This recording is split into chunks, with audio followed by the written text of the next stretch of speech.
Onde que reside então as maiores oportunidades para a solução de problemas de qualidade repetitiva? Então, onde reside essa maior oportunidade? A grande dica que eu dou para você, e com probabilidade muito pequena de erro, é você realmente concentrar esforços em fazer uma revisão detalhada dos padrões operacionais daquela operação que causou o problema, bem como fazer uma revisão detalhada dos planos de controle atual daquela operação que gerou o problema. Então esse é o ponto que eu gostaria que você ficasse realmente muito atento e que eu observo grandes oportunidades no dia a dia. Então é na fase de controle, é na fase de procedimento operacional padrão, é a fase de plano de controle que você precisa ficar atento, porque ali muitas vezes estão as respostas em relação aos problemas de qualidade repetitiva. Então vamos lá, eu tenho aqui 10 dicas que você precisa analisar e se você focar dentro dessa parte de padrões, eu tenho certeza que você vai diminuir significativamente problemas de qualidade repetitiva na sua empresa. Então o primeiro ponto em relação a essa questão é fazer a seguinte pergunta: qual é o plano de controle formal que está implementado nessa operação que gerou esse problema de qualidade, que gerou essa anomalia ou no seu processo ou no cliente? Qual que é o plano de controle formal, né? Qual que é esse plano de controle? As ações de controle de produto parecem conter essa anomalia. Então, nesse plano de controle está descrito as características de produto que você deve controlar no processo de fabricação. Então, quando você lê, quando você pega esse plano de controle e começa a ler essas ações de controle, parecem serem razoáveis para conter esse tipo de problema. Então, você começa a sacar isso, você começa a entender quando você pega o procedimento, você pega esse plano de controle ou o plano técnico de processo e começa a olhar, começa a fazer uma análise crítica para ver se isso faz sentido ou não. O terceiro ponto que você deve se perguntar é o seguinte: os operadores conseguirão conter a anomalia se seguirem esses controles de produto? Então tá lá os controles de produto no plano de controle, e se os operadores fizerem aquele controle que está descrito do plano, existe uma chance deles conterem, deles detectarem esse problema que chegou lá no cliente? Esse é um ponto que você precisa ficar atento e começar a perguntar para si mesmo, depois, logicamente, junto com o operador. O 4 é o seguinte: ações de controle de processo. Geralmente, nos planos de controle, existem controles relativos à característica de produto e controles relativos à característica de processo. Se você controlar bem o processo, o produto é uma consequência. Então, o que você deve verificar nesse plano de controle é se há ações em relação a controle de processo, além de controle de produto. O quinto passo é: o controle de processo ele tem correlação com o controle de produto. Então, muitas vezes, e a grande maioria das vezes, essa correlação ela precisa existir. Ninguém quer controlar o processo que não tem importância nenhuma para o produto, é desperdício. Então, é necessário muitas vezes identificar qual é o controle de processo que nós temos, que tem uma correlação, que tem um efeito com as características do produto.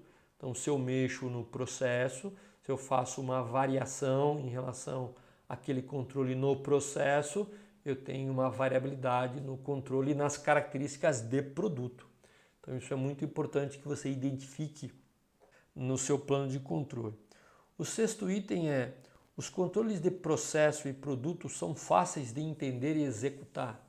Então, aquele tipo de controle que é para o operador no dia a dia fazer, tanto de produto como processo, eles são fáceis, eles são simples, né? O operador tem dificuldade.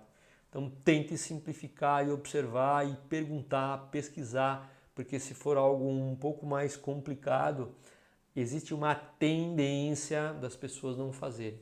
Então, esse é um ponto que você precisa realmente ficar muito atento. O sétimo ponto A sétima pergunta em relação aos seus controles é: a frequência de controle permite detectar a anomalia?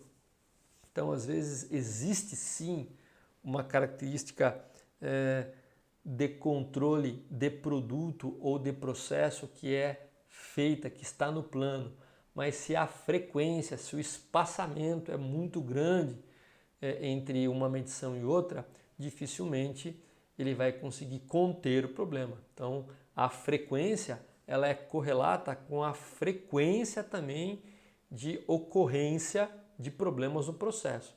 Então, se você faz um controle por turno, a sua ocorrência daquele tipo de anomalia no produto tem que ser muito baixa.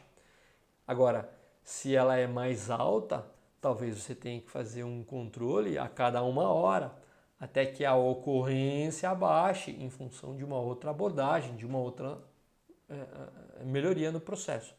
Portanto, a frequência de controle ela tem que permitir que o operador detecte a anomalia no transcorrer do turno dele. Então, se essa frequência ela é muito espaçada, talvez tenha que ser revista.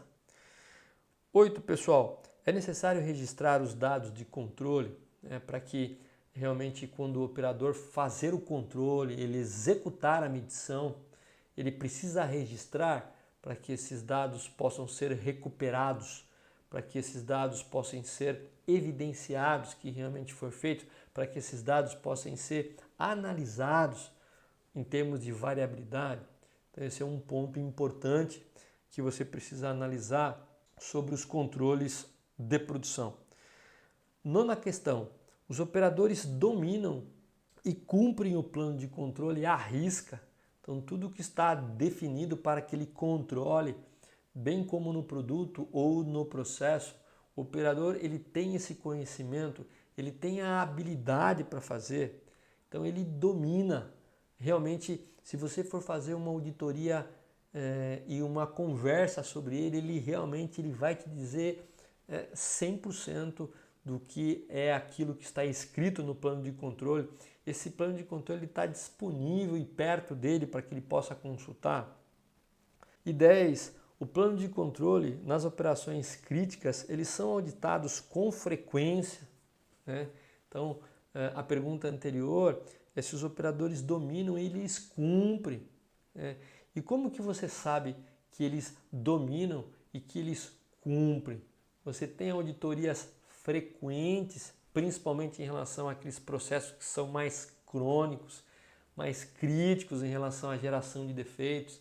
Então você precisa estar muito presente, auditando e verificando o quanto o operador está tendo dificuldade ou não em relação a isso, o quanto você está capacitando, você está dando uma mensagem para ele para que ele possa controlar processo e produto.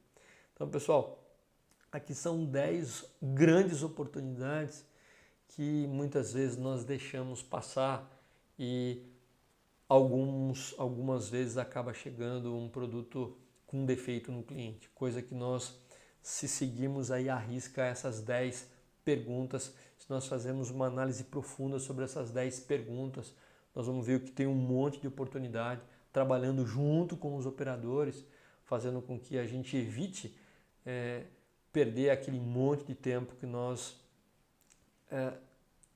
mostramos, nós apresentamos nos primeiros slides, quando temos que analisar e conter o problema, bem como nós temos que analisar para identificar a causa raiz do problema. Então aqui estão aí as maiores oportunidades, sem dúvida, em relação a como que nós podemos solucionar de uma maneira simples problemas crônicos e repetitivos no cliente, bem como no seu processo.